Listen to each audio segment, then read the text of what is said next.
Welcome to The Ritual Nurse, where healing meets humor, science, and a touch of magic. Hey, hi, welcome back to The Ritual Nurse, where we mix science, spirit, and a sprinkle of sarcasm to help nurses put themselves first. Finally. I'm your host, Riva, nurse, educator, ritualista, trauma survivor, and your pocket hype woman.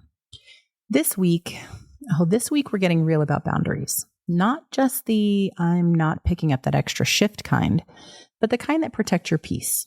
And yes, we're talking also about the show, The Pitt. If you know, you know. And if you've watched it, yeah, it's amazing. Stick around for some wild new grad who stories, a simulation flashback moment with my students, and of course, we'll close with Crystal's coffee and divination. This week's coffee, it's Affogato, baby. Budget edition. Tarot and crystal insight, you're not ready for this one. So let's get into it. All right, so let's talk boundaries. This is not the kind you set when you finally say no to a weekend shift after working 6 in a row. Although, yes, please do that too. But the boundaries that are invisible, internal, and sometimes way harder to set because you're setting them with yourself. Watching some of The Pitt cracked something open in me. It's one of the most accurate portrayals of the emotional trauma we experience in healthcare that I've ever seen. So accurate, in fact, that I can't watch the episodes. I had to sit with that for a minute and listen really closely to what my inner voice was trying to tell me. See, in order for us to do things like read emotional books, watch emotional shows, we have to have a reserve or capacity of emotion available to feel all those feelings for things that aren't actually happening to us in that moment. And when we can't, that tells us that real life has us operating at a beyond capacity level emotionally. I mean, given everything going on from workplace violence to the daily insanity, well, just waking up every day and seeing anything whatsoever on any form of media, it's kind of like a given. So when our jobs also compound that tenfold, it gets really hard to know where to be and what we have the capacity to engage in. Everything about it, from the lighting, the sounds, the chaos, the emotions, from frustration to heartbeat to elation to anger to camaraderie, hopelessness, humor, the show literally has everything. And it has it all accurately. I was right back in the ER during some wild shifts in the dark corners of the ICU at 0300, desperately racking my brain, trying to keep my near-death patient from coding, and there's not a soul in sight. Crying in the med room, holding the hands of the dying when no family were allowed in. This show doesn't just capture moments, it captures our moments. And it really kind of sent me on that emotional roller coaster, maybe not of things that the show explicitly pictured, like in that episode, but things that were so similar and evoked emotions so similar that I was right back in those fields. And it just sent me on an absolute roller coaster of a ride, no matter which episode that I picked to try to watch. Because it's, like I said, it's not just capturing moments, it's capturing. And it reminded me why we need boundaries that aren't just about time, but about capacity. Saying no to a shift is totally valid. Saying no to things like conversations, to deeply emotional engaging shows, to even reliving trauma that your brain isn't ready to hold today, not only is that kind of stuff valid, but it's inherently necessary. And this is everything from, taking a trip, going out to dinner, doing something social, anything that's going to require emotional input and emotional reserve from you. All of these are valid things to say no to in the moment, and sometimes it is inherently necessary. Today, we're bombarded with input, like everything cranked up to volume 20 all the time. And learning to create spaces intentionally for yourself, habitually for yourself, in which you touch base and take stock of where you are at that moment, and then setting boundaries on what can stay in your airspace and what you're going to pass is necessary. The more you do it, the more you become aware of what is healthy and thriving for you. and what doesn't serve your time in that moment. I'm not saying let's go drastic and cold turkey all of our true crime shows and can our TBR list. Let's get real. This is about picking and choosing in that moment for the you that is able to show up what serves you best in that space. It might be disengaging from reality with Olympic prowess and devouring 2/3 of your hottest spicy fantasy read. It might be a cathartic watching of a show like The Pitt. Or it might be saying no thank you to all the stimuli and doing something quiet and cozy or silent and reflective. The only way for you to know is for you to practice the rituals that you've created to stay self-aware and enrich your resilience. Boundaries are sacred. They're the edges of your healing. You don't owe anyone anything. You don't owe anybody or any place your presence if it costs you your peace. So take the break. Bow out gracefully. Let yourself breathe and pause. If you're feeling like you're the only one carrying this weight, you're not. We're all carrying pieces, and setting boundaries is how we learn to carry less. Watching shows like The Pitt, sometimes some of the documentaries and true crime shows, things like that, sometimes we watch them in order to process emotions that we're feeling, but we're not yet ready to put a voice to. And the shows run you through that emotional roller coaster of experiencing those emotions so your body's able to feel them and let them out. The problem is we're not actually feeling them and associating them with what caused them in the first place, with basically the context that they survive in and live in. So we're never really addressing that part. We just basically did a dry run with our body and our psyche and experienced the feeling of the emotions, but we didn't actually process them or address them. Not that I'm saying that that's wrong. Sometimes we all know you put shows on just because you know you need a good cry. You need to get out emotional release and energy. And sometimes you're not ready to process those emotions. And so letting some of the steam off can make them a little bit smaller so that you can approach them. So I'm definitely not saying it's a bad idea. What I am saying is if you find that you are in situations and engaging with things or people or tasks that are pushing you past that red line, that capacity red line, more frequently than you have the ability to handle in a healthy way, setting boundaries with yourself in terms of, I'm not going to allow myself to engage in this right now, even though impulsivity, even though I've got the itch to, I'm feeling impulsive about it, I'm still going to set that boundary with myself because I know it's not a healthy coping mechanism. I know it's not going to actually help me process what I need to in the long run.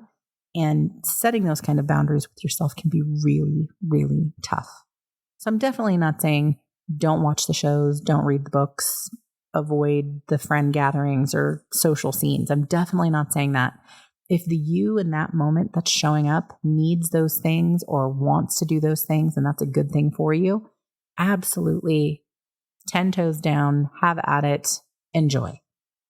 If you are finding that the you in that moment has some hesitation, that it's making you more fatigued and you have more anhedonia or apathy after doing it, you have a loss of pleasure in doing the things that you normally enjoy doing, or even if you find that you have kind of a sense of dread towards it, I want you to pay attention to that voice.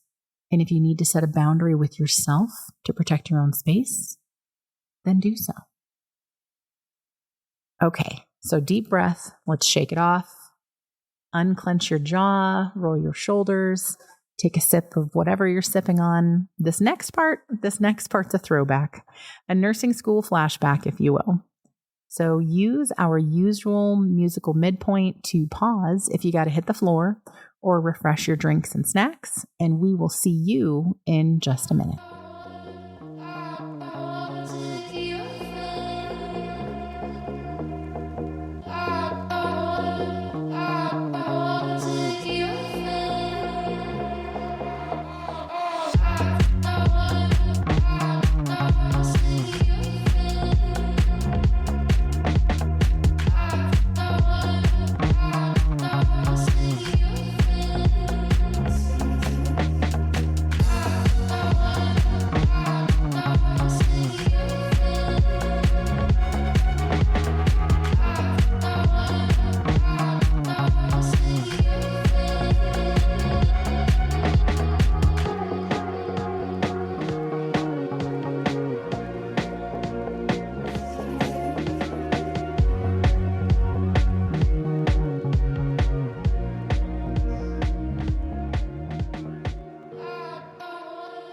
All right, welcome back. I am so happy that you're here. I have some funny stories for you that way too many of you are going to relate to. So I was in simulation with my students this week. Shout out to the future badasses of nursing, by the way. And man, does it bring back memories. I was lucky enough to go through nursing school with my sister in crime and other friends that have become lifelong friends as well. Simulation and the rest of school, who are we kidding? Had some funny moments, like really funny moments amid the I actually think I might die levels of stress. And one of them involves a sim experience.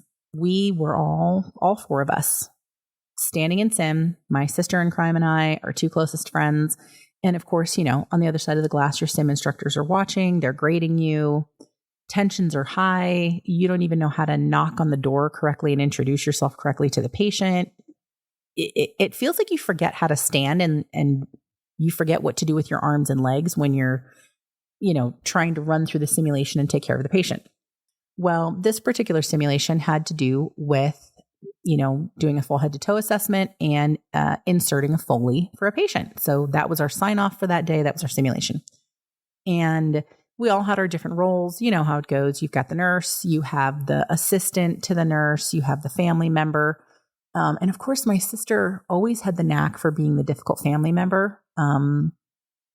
Just funny how that happens. So anyways, we're standing there and my sister, myself, our other friend were kind of turned at like a 45 with the instructor one-way mirror to our right and our other friend who just was going through the process of putting the Foley in and had the side table next to her and her quote unquote, chart, the paper form and stuff that you have to pretend to fill out in front of her. And she had just gone through, inserting Foley. She goes to document. And of course, how you're doing that voicing out loud thing.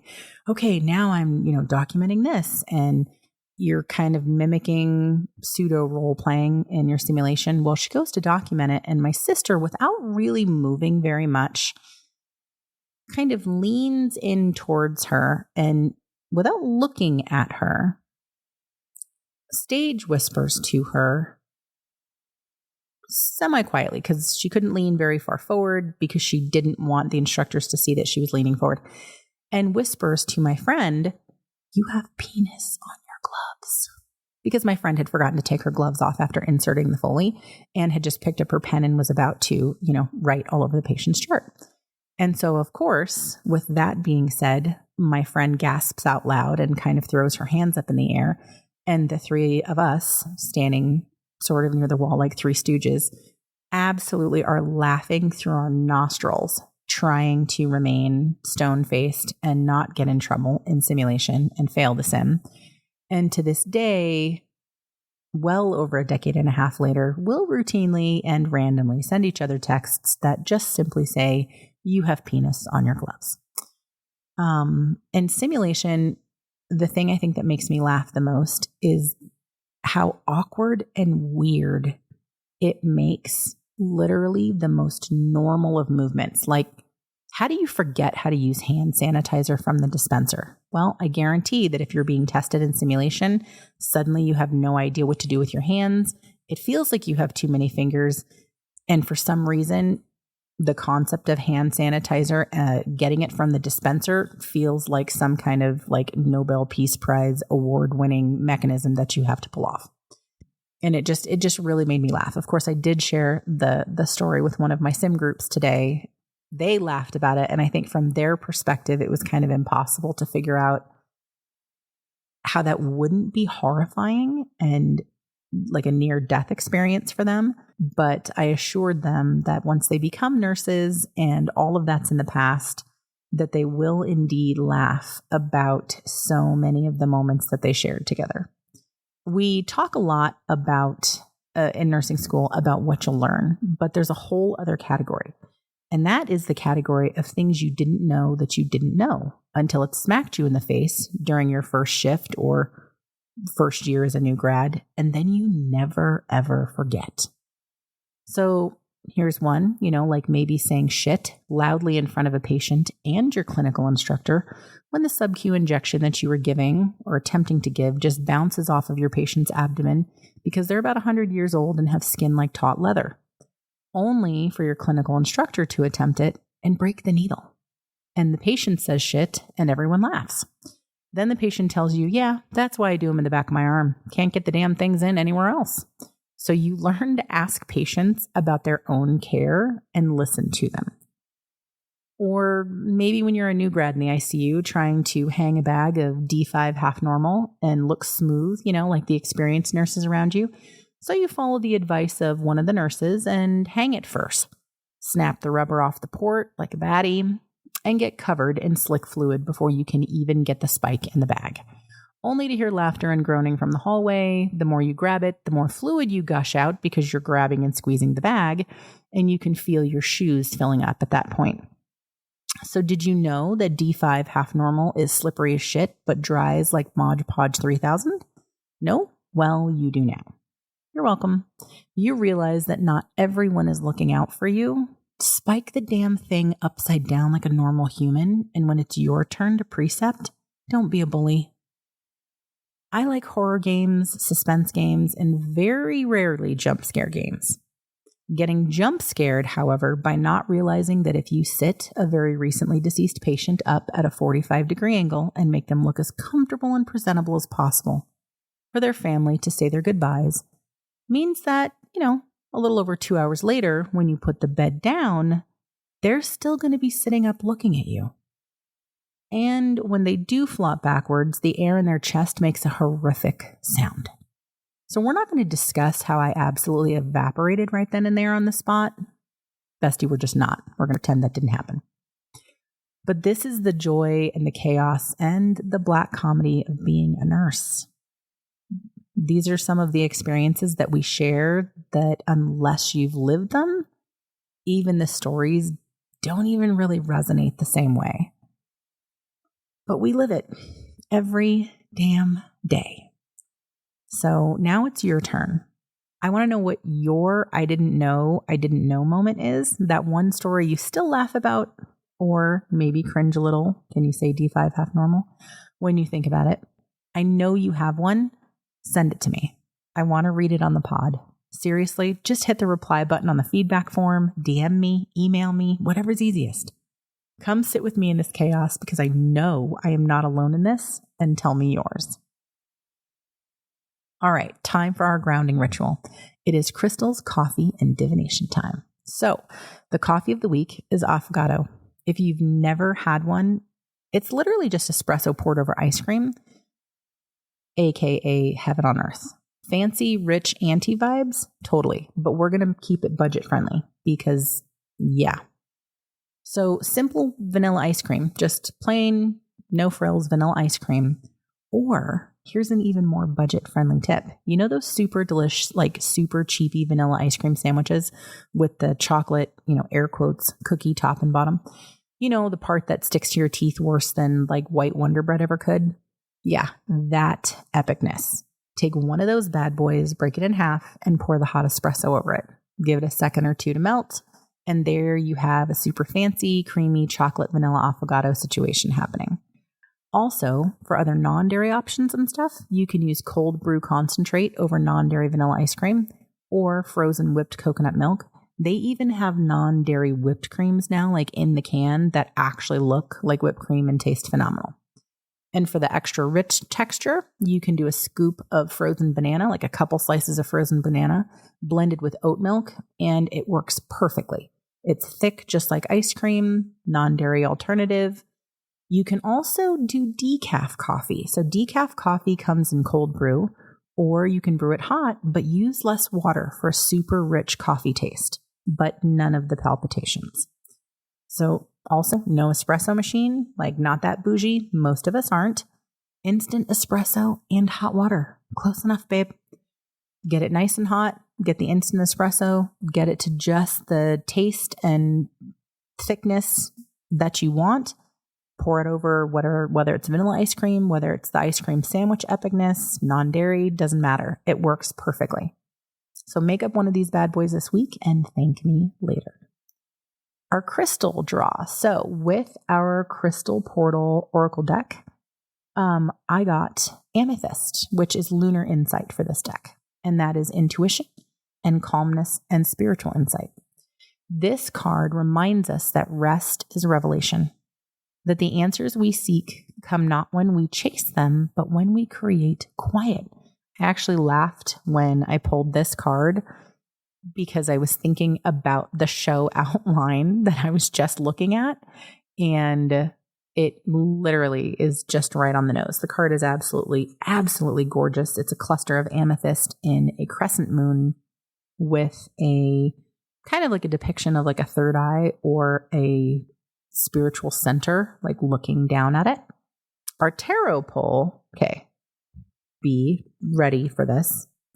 Just, don't run away. The tarot pull was the devil card.